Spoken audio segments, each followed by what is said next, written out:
the help of my laptop. Hi there. So today we're going to talk about the rising coffee industry, or if it is rising coffee industry of Pakistan. About 5 years ago, if you wanted something in specialty coffee, you would start to search on Instagram, and you used to find some place on Instagram and you used to order hoping that it would be delivered to your house. But today there are a dozen coffee roasters in Pakistan.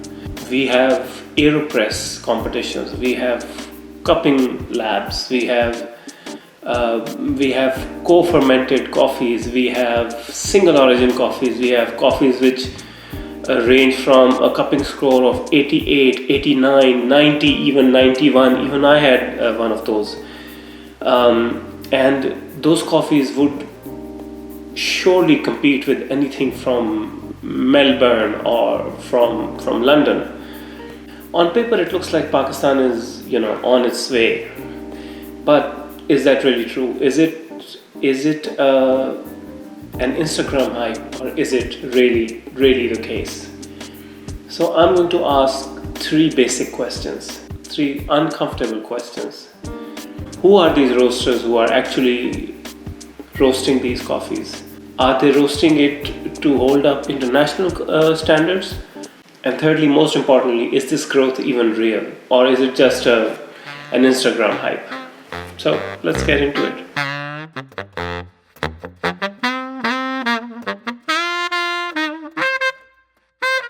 Let's start by looking at some of the roasters in Pakistan. We have a few. We have about 5 to 6. But let's look at some of the larger ones. Pakistan's specialty coffee scene is actually pretty young. I mean, it's about 5 to 7 years old. I'm 7 to 8 years old. But the range of coffee has genuinely expanded. First of all comes Roastlab. It's one of the newer ones. It's not the older ones. Roastlab has one of the most complete and most comprehensive specialty coffee operation around the country right now. They have single origin coffees, they have Ethiopia, they have Colombia, they have Guatemala, they have Honduras, El Salvador, and many others. And they roast to order. It is freshly roasted, and they have a certain traceability to it as well. They've also pushed into co-fermented and fermented coffees and fusion coffees, so to say, and that is something which is very new in this country. I mean, a few years ago, nobody would have even heard of these coffees. Then we've got Redberry Roasters. They're situated in Lahore, and they've built a reputation around precision. They've built a reputation around cupping and blind cupping, and they are perhaps one of the few people who have actually built a certain infrastructure around coffee. They exclusively roast on ProBat roasters, which are German, and for those of you who do not know, ProBats are the Mercedes-Benz or the BMW of coffee roasters. One of the finest, one of the best. They've also opened up their experience center where you can go, where you can taste, where you can smell certain coffees. In fact, all of their coffees, and you can order according to whichever origin you want to taste or whichever origin you want to have. You have the option of V60s, you have the option of Melita filters, you have the option of milk-based coffees. I mean, they have a very, very, very comprehensive experience center. Then we've got Raz Life. Raz Life took a different approach to all of this. They have gone mostly into B2B, they have gone into e-commerce, and they have collaborated with a lot of cafes, restaurants around the country and supplying them exclusively. They have categorized everything according to their origin, not like Redberry, but they still done that. Then we've got Cafe. Cafe, which is based out of Sahiwal. He's a very good friend of mine, the owner as well. Now Cafe has very quietly become one of the largest B2B focused suppliers. They supply coffee beans to businesses, they supply them to consumers, they are into e-commerce, and they're the ones who brought the AeroPress competition in Pakistan. That is one of Pakistan's first.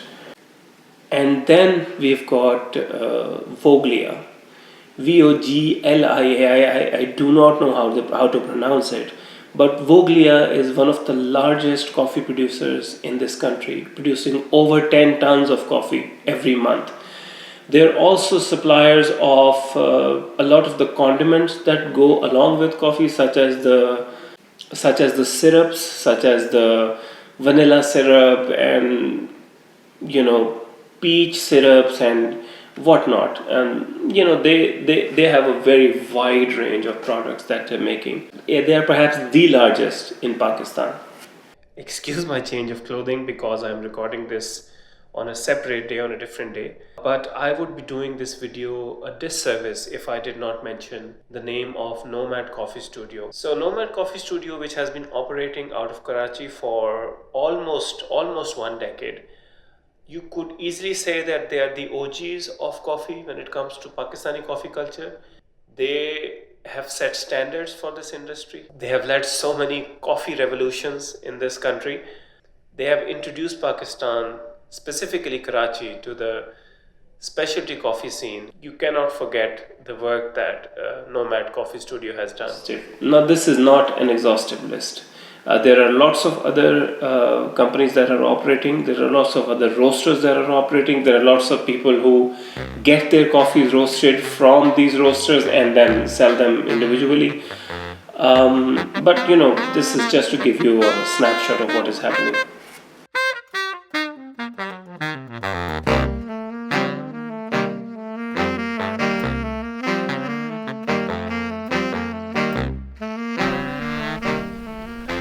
So the roasters exist, but the question is, are they any good? Are they actually good?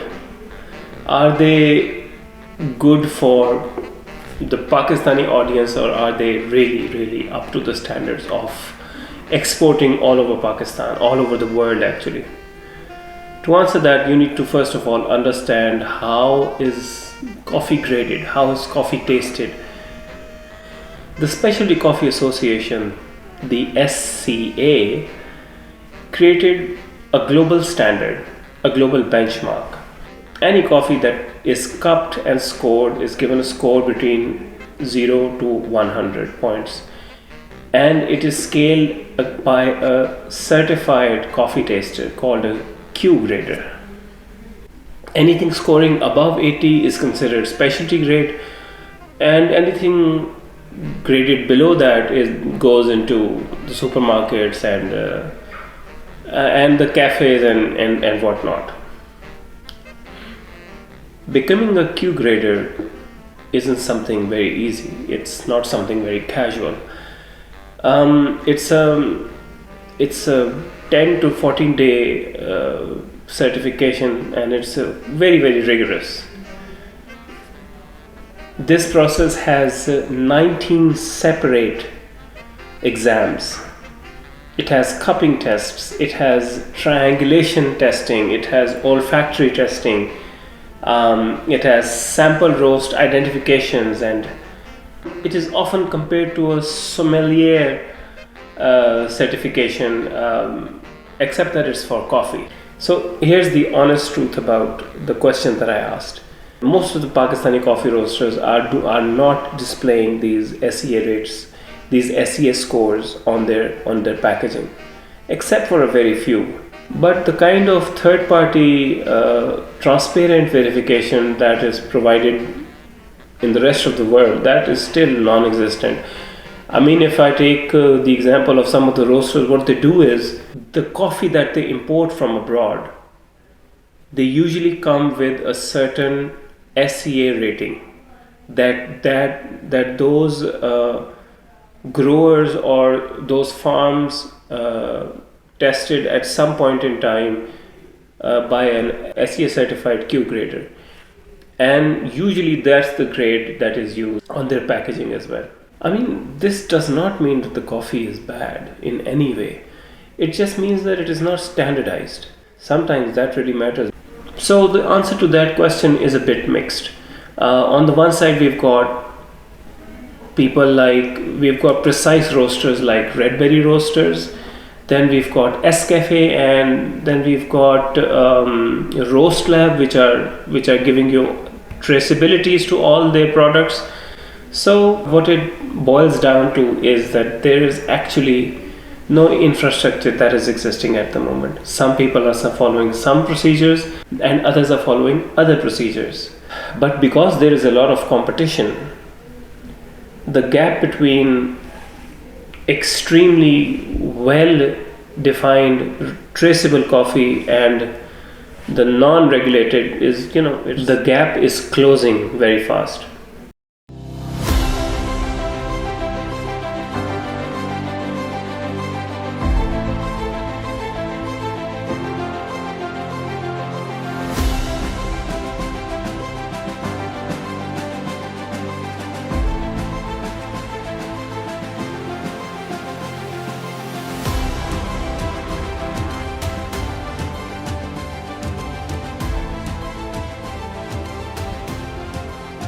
Now here's the most interesting part. In late 2025, Pakistan hosted its first official AeroPress Championship, which is part of a global circuit that runs in over 55 countries.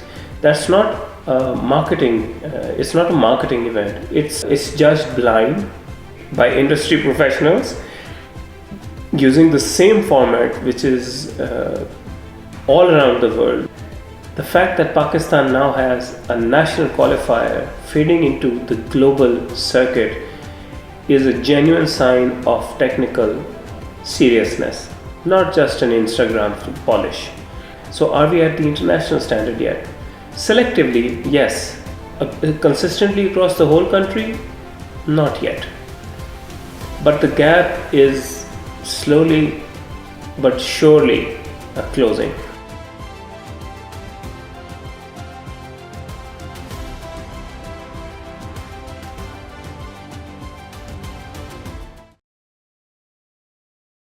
I mean, Karachi is going to be, by 2050, Karachi may be the largest city in the world. So you're not going to talk about Pakistan, you're going to talk about Karachi as a city, as a cosmopolitan city. It's not a retirement plan, this is the plan for the rest of my life.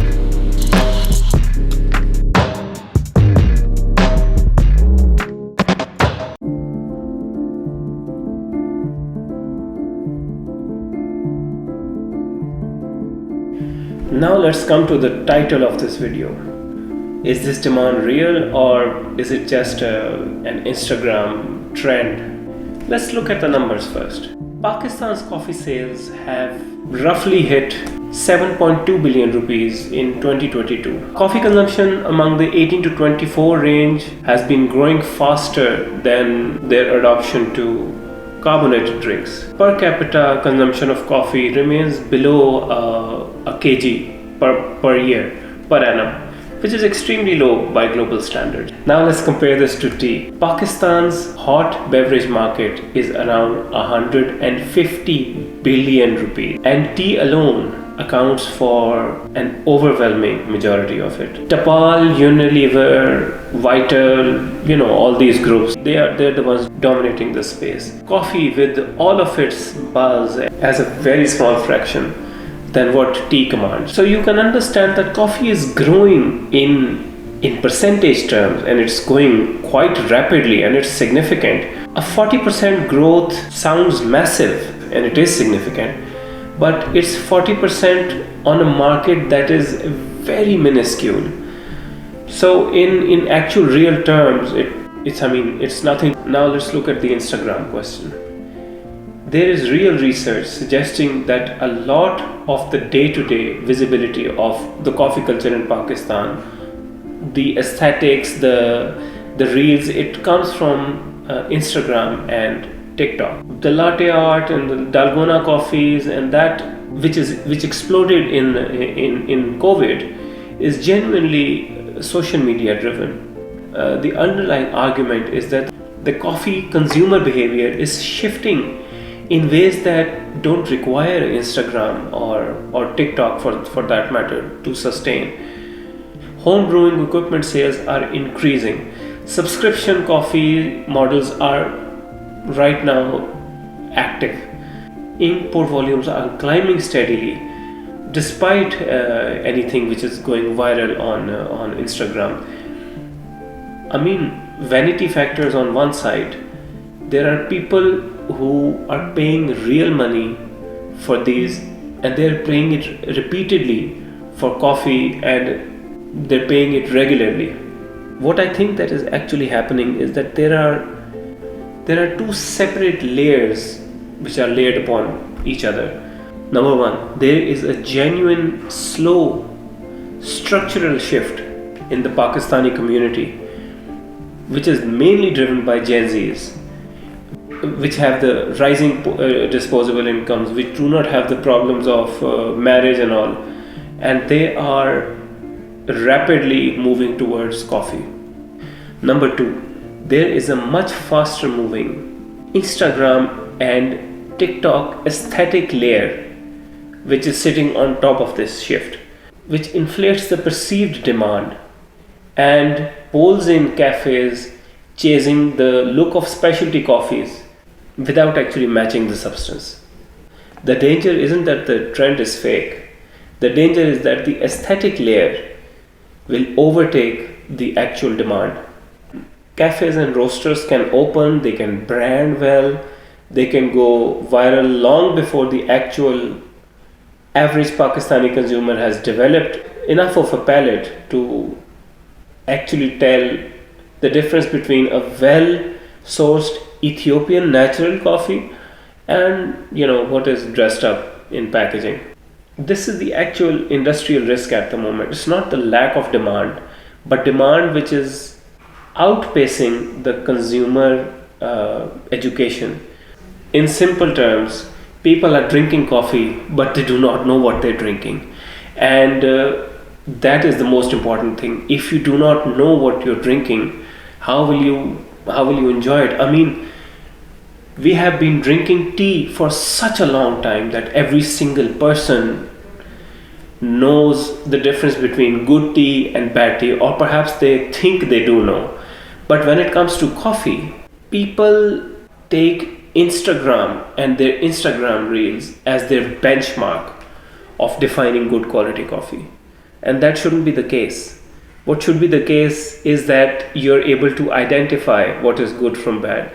Because if you're basing everything on Instagram, then this is just a trend.